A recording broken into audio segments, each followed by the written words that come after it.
You're giving men 2-3 weeks paternity leave and women 9 months. Why is the system telling you, almost pointing at you, it's your job to take the work break? Having women in power is key, so we can systematically make work for women, and we can actually make the world equal. It has to come from the top. Celebrating pregnancy as something of strength rather than of weakness. If you feel empowered, you also can achieve more. If you feel confident, you can then go back to work and feel it. What support do you think you need as a ambitious woman who wants to become a mother or has just recently become a mother? I think there's probably 3 things you will need. Hello, my fellow leaders. Welcome back to Anatomy of a Leader with me, Maria Hvorostovsky.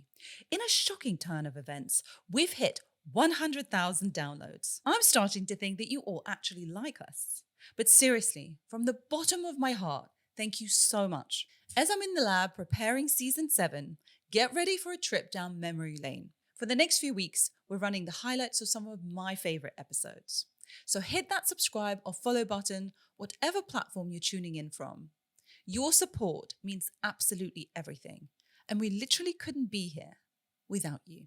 In the past, we were almost trying to act more like men, wear power suits and really trying to be more competitive, but really forgetting about our actual natural abilities, like you said, empathy and nurturing people and, leading through inspiration is what we're good at. So, sticking to those values, it's what really is going to make it out there. And we definitely need more women in politics, in diplomacy. I think that's number 2. And number 3 is advocating for each other, be elevators rather than thinking there's not enough seats at the table. I might just think for myself because, it's I see it more like a candle. There's 2 types of mindset. You have the pie mindset where there's not enough pie for everybody. So I might as well just think of myself, very cutthroat, women can be a little bit like that, unfortunately. But thinking more of a candle where if my light lights your light, and I'm not losing shine, actually we're making the whole room brighter for us all. So it's the same thing as, bring women up with you in success, support each other's businesses, talk about each other and promote each other. It's the way forward. You're doing it for us all. And we owe it to the women in the past that carried that torch. When you look at the past and everything that was fought for us to be here today, even talking about this. My grandmother became a grandmother when she was very young. So she was 2 years older than I am now. So she was 42 when she became my grandmother. And I've never seen her not work.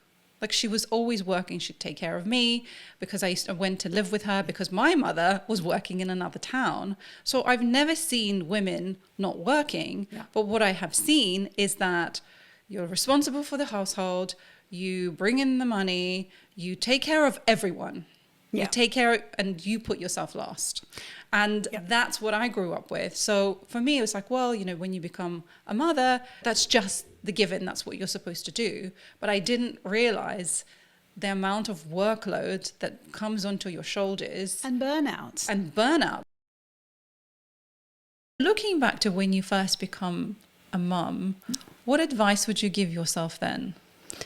I would tell myself to just relax, because I was so desperate to go back into what it was that I think I was giving myself a disservice, because I shouldn't be thriving to just go back to what I was, but actually, how can I evolve?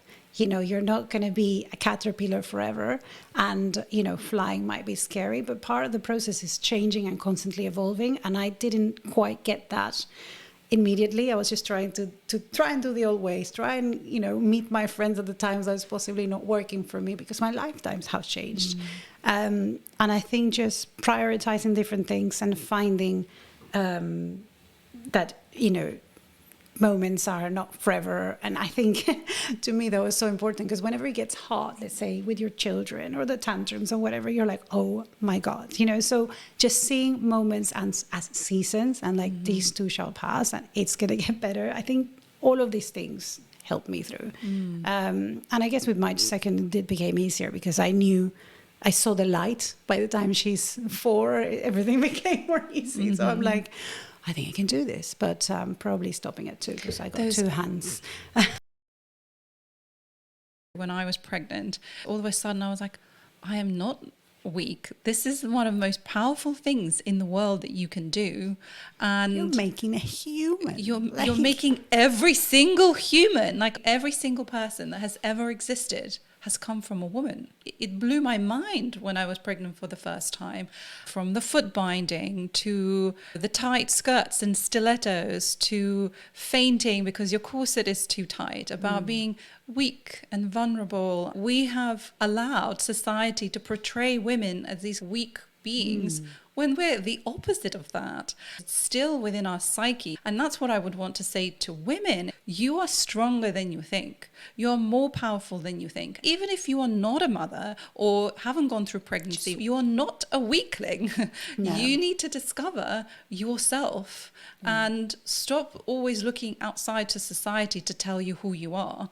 Recognizing your own power and shifting that perspective is so key to having more women to have more confidence to say, you know what, this doesn't suit me. I'm not okay being in this company because I'm too afraid to say that I'm pregnant or miscarried. I'm worth more than that. If you liked watching inspiring stories of leaders from all walks of life and would like to support our show, the best thing you can do is to subscribe. I'll see you in the next one.